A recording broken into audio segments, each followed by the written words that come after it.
Hi guys, welcome back to SSA Athletics. I'm Coach Adam McCarthy, and in this particular video we're going to be reviewing and reacting to the London Marathon, which took place earlier on this month. And I heard there was an absolute amazing world record in it. Stay tuned, subscribe, and let's watch together.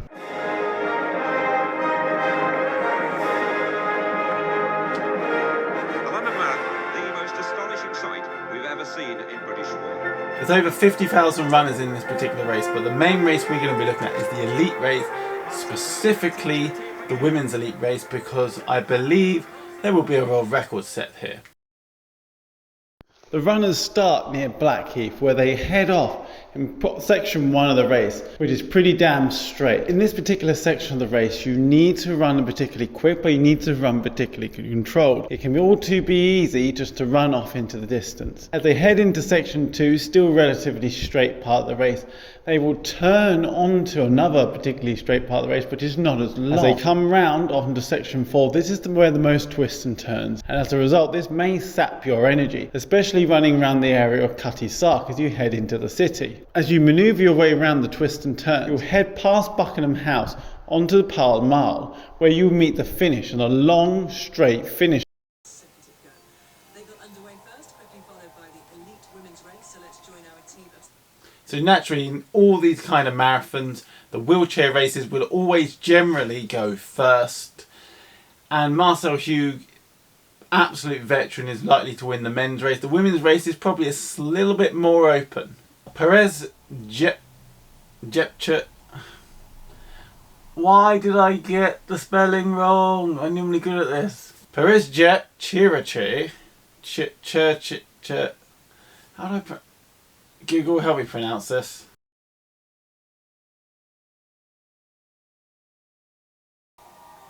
So here we go off with the women's race. Perhaps the greatest field ever assembled in the London Marathon in the women's race. And this apparently is the greatest field that has ever been assembled. There's a fast race, lots of pacemakers, so we're expecting fast times. Heading for what we hope could well be a new women's only world record. Lots of miles ahead, of course. We've got pacemakers to set them up nicely, but what will happen in the latter stages? If you were watching last year, you may well remember they all slowed down a little bit when Sifan Hassan had dropped off, and then she rejoined the main group and went on to win it. So Peres is the actual world record holder currently. She has the world record, which she absolutely... I can give you an understanding how fast this world record is. It's faster than Mo Farah's PB time at the marathon. Absolutely astonishing. One day, and I can see it sometime soon, the men will be running sub 2 hours consistently. And around that time, the women will probably get under the 2 hour barrier.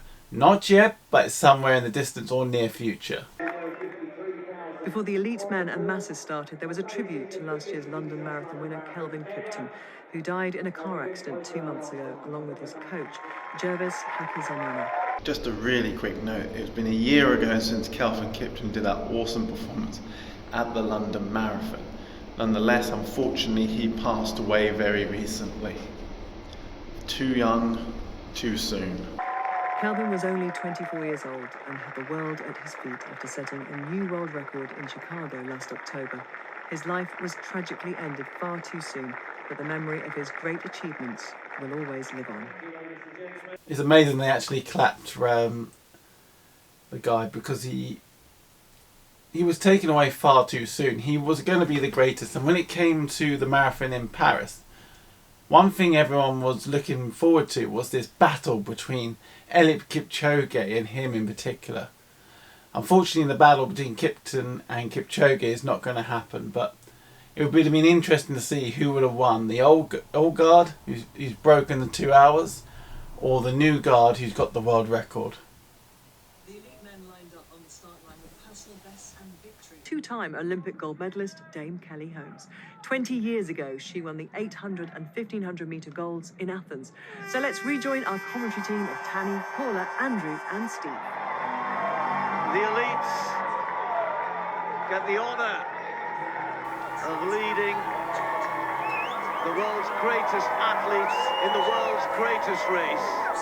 The London Marathon, which has given us so many stories over the years, is set fair, I'm sure, in 2024 to add to that, to add to the history, to the drama, to the tradition. So here we got this mass start, and this is what normally happens in marathons. You set off, let's say the elite men in this particular case, and then they have a big gap so that no one can potentially run and hinder the elite men afterwards. So what they have is the elite men, then you have the club runners, and then you got everyone else. And in the Rack Half Marathon, they did actually have one gentleman try and run in front of the actual elite runners, and of course naturally the guy got ran down, and he ran a pretty okay time, but probably would have ran faster if he ran it more sensibly. Okay guys, just so you know, SSA Athletics is an athletics club. So if you live in the South End area, why don't you come down and take part? If running is your thing, take part and learn how to run. I'm Adam McCarthy, subscribe, carry on with the video.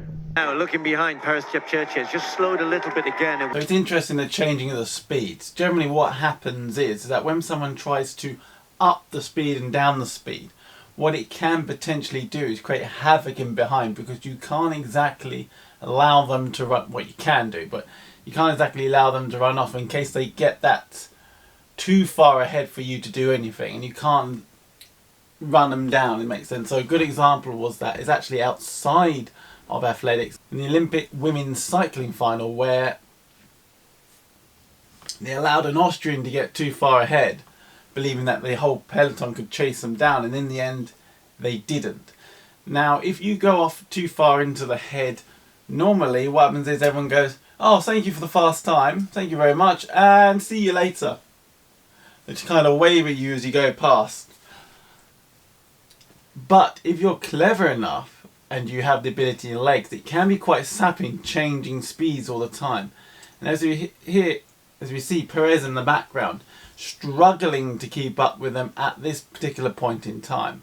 It's surging, and they got rid of 3 or 4, which is always good to do, and then all of a sudden you look around, you see the Olympic champion is here, the world record holder is here, the former winner Jepchirchir is there, second from last year. But if you notice, she's kind of running the background, she's using those 3 people as pacemakers. They've lost the pacemakers. Pacemakers are gone, and normally what the style of pacemaking they're like now is a big V. And what happens is that blocks the air going in and around the runner in behind. It's surging, and they got rid of 3 or 4, which is always good to do, and then all of a sudden you look around, you see the Olympic champion is here, the world record holder is here, the former winner Jepchirchir is there. Absolute amazing field. This is a high quality quartet who are all literally looking at each other. Look at Sefa saying, okay, what's happening folks, we've slowed a little bit here, surely we want to push this on, and there she goes. Looking out because they're trying to find out where Peres is behind them. What happened is she's running behind them and she's utilising that block, them as a block, to create clean air around them. So basically she's going to use less energy. Okay, what's happening folks, we've slowed and there she goes right down the centre, but it's aiding too much for the guys behind. There she goes. But it hasn't really done anything, because if you notice the other girls are keeping up with her so easy. So it was almost pointless for her to do that, because she'd put the surge on and all they're simply doing is running in behind and saying thank you very much for a faster time. So she has to be a little bit, when you do long distance running, you have to be smart when you run, because you can't just go in the lead and run off the front, because you're utilising more energy than the people behind you. So if you are an out and out front runner, for instance, you have to, especially elite level, because everyone has a kick, you have to time it to perfection. Are you going to go? Or no, okay, nobody's going to go, so I'm going to go instead. Who feels good at this point enough to be able to throw a surge in? Whose legs are really starting to tell? Moving around. Look at Kenyen Peres. Looks really strong to me. I'm really enjoying the fact that he's up there. Kenyen Peres is a veteran in this particular sport. He is an Olympian world champion in his own right at the 5 and 10K. In the marathon he's kind of got lost a bit, but he's not as good as everyone else. But he has been improving over the years. Now when it comes to the marathon in particular, you often do hydration spots. You must get your hydration and your nutrition in. It allows for elite performances and faster performances. If you're tired, if you're firstly, then you're not likely to run as fast as you could. Now, the feeding stations in particular are going to be different depending on which marathon you are partaking in. So, for instance, in the Berlin Marathon, they allow you to take your own water buoys, and these guys will cycle on to the next station, and they've practiced with those particular athletes. They might even allow you to hand out equipment. In this marathon, it is pretty bog standard water boys and water girls. Put it on the desk, make sure you take it. It's not as quick as handing it out like a relay baton. Therefore, because of one of these reasons, it's unlikely that you get a world record at the London Marathon. Not only that, marathons like Berlin and Rotterdam are often flat, big squares, and that allows for faster marathon times, whereas London's a little bit, even though London's pretty flat, it's a little bit more undulating and has more turns. A little bit of moving around. Look at Kenyen Peres Jepchirchir. Looks really strong to me. Have you noticed how it throws them off balance almost? So by having someone pass it to you, it's a little bit more smoother. I'm really enjoying the fact that he's up there. Yeah, I think a confident Kenyen Peres Jepchirchir is a danger. The other men will have taken notice beforehand. So here we are in the final sections of the race. Here we are, the four women. Don't want to particularly lose it. We're all in line, which is fantastic. You rarely see that. Who's going to push it on? Everyone's got to try and push it on to win. Let's see who's able to kick it and leave everyone behind. So they're on time there. They're around about just beyond halfway. 1:54, which is exceedingly quick. So you got four ladies in chance of potentially gaining that world record, but they're also looking to win the race. So some things might get a bit more tactical. What you find in, for instance, the Olympics and World Champs, you don't often find quick times in those particular championships because everyone's looking to win. So if you go off quick, there's a potential you allow everyone else to win. So no one likes going off quick. They like to kick it up right at the very end. Make sure they definitely don't lose it. But of course, if you don't take a risk, sometimes you're allowing everyone else the chance to win, rather than allowing yourself to win. These women are heading for a women's only world record. They've let the pace they were running at drift a little. What gets me is their running style. So smooth with that running style. Arms to the side, not really losing much energy. Big long stride length with the massive back lift. Able to eat up that ground so much, using so less energy. So few energy. And that means you can run faster, further, for longer. Oh, here we go. Had a nice little trip there at the girl at the back. So she's probably going to be run out of it. So she tripped, maybe she hit the barrier, maybe she touched someone, maybe she was forced out and had to force in behind. Fantastic running if that's the case from the other three athletes to force her out. But anyway, they've left her behind.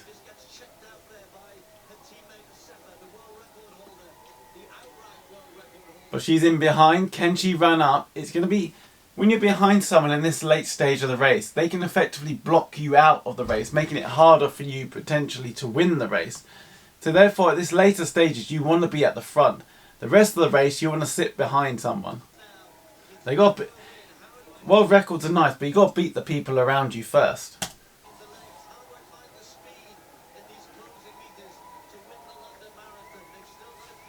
Okay, so the girl in all black and pink, she is grimacing. Now that doesn't necessarily mean anything. Shoulders a little bit higher. It could be that she's relaxed, but it could be that she's trying hard but doesn't have anything in the tank. Grimacing, stretching on the neck, doesn't make you run faster. It creates a stress down throughout the rest of the body, makes you run slow when you need to run faster. And you use more energy. There you go, shaking the head, looking behind, she hasn't got anything. So when people look behind you in this later stage of the race, it doesn't matter who's behind you. It's often because they can't chase the person in front, so they look behind to make sure it looks like they're actually doing something. Sod that. Forget that. Just look forward and try and chase someone down. So because she's done that, that suggests to me she doesn't believe or doesn't have the ability to catch the other two girls in the yellow in front of her.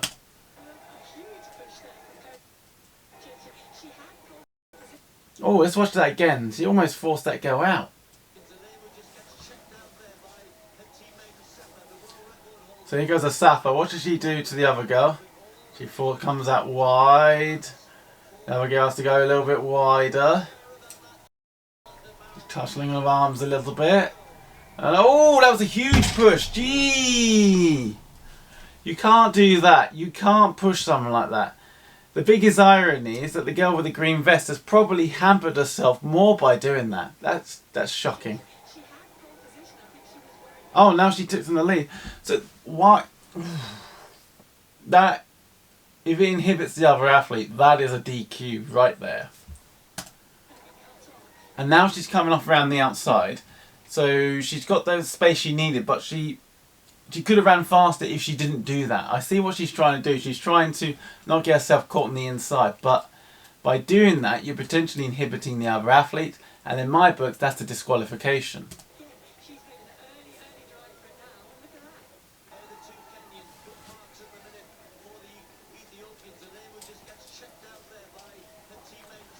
So a lot of checking out. There's a lot of great tactical positioning in this last four. And we're going to watch this push again. 2014. So she pulling her wide. She looks at that side, looks at the corner. She knows the fence. There you go, push that. You can't do that.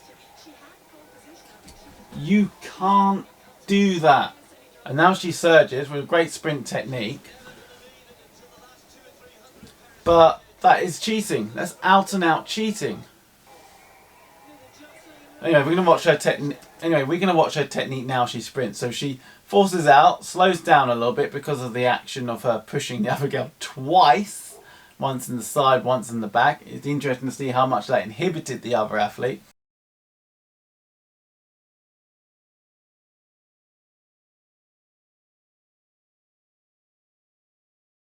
She goes around the outside. So here we go. The arms a little bit weaker. One's flapping out to the side, but the other arm is kind of driving. Now, it might be because she's going around the bend, but let's see what she does around that bend. She comes out, the legs widen up, knees high, fantastic technique. Arms bent, driving back, fantastic sprint technique for a distance runner. And here we go, good technique. That right arm's a little bit weak and her arm's a little bit low for my liking, but it's still relatively good. And here she comes down the Mall, which is probably one of the most iconic venues, iconic areas of London. The Mall is effectively the driveway to Buckhouse.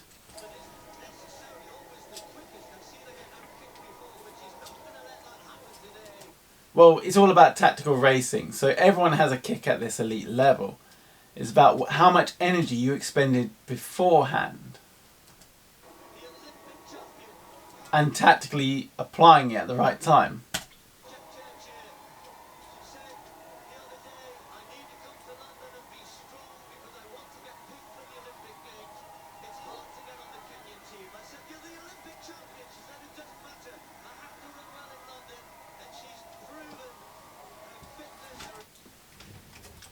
So when it comes to running for the Kenyan team, certain teams like the Ethiopian, Kenyan, US team, it's exceedingly hard to get onto because you have the best athletes in the world in those countries at certain events. So for instance, in the USA, you have to come 1, 2 and 3. There are exceptions to the rule, but you have to come 1, 2, 3 at the US and Olympic trials. Otherwise, you don't get into the team. Yeah, you could be the top 5 in the world. Great. Doesn't matter.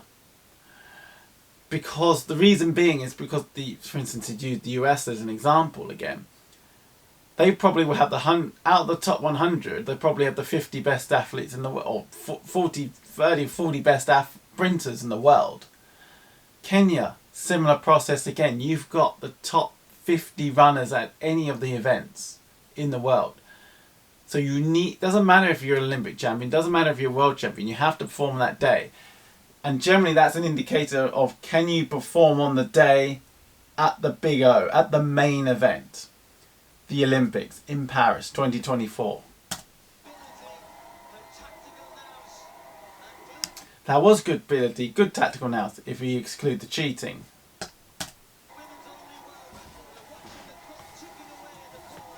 Here we go, can she get it?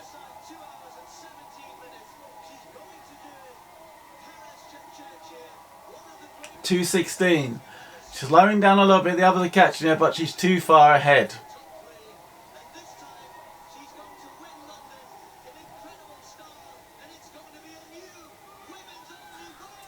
So 2:16.14. Fantastic. It says 2:16.16 at the top. We'll see what the actual record is. Here she goes, 2:16.22, 2:16.23. Still exceedingly fast times. That's amazingly fast times from the whole field. And this has been an elite field, and we show it in the times. When you race with someone who's of similar ability or train with similar ability, it can help push you on further.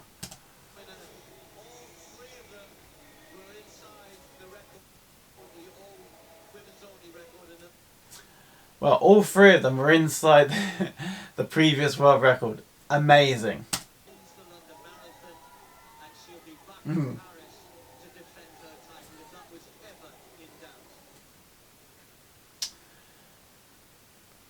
Before in the previous marathon, it was really entertaining for probably all the wrong reasons. Lots of things happening on and off, and it wasn't particularly quick time, but still an entertaining race. This has been an entertaining race, not necessarily because there was drama, except from the pushes, but because of the speed at what these women did. This was elite marathon running at its best. Hi guys, welcome back to SSA Athletics. If you enjoyed that video, smash subscribe, and if you want to know more about marathon running, check out this video here. Okay, see you in the next one. Bye.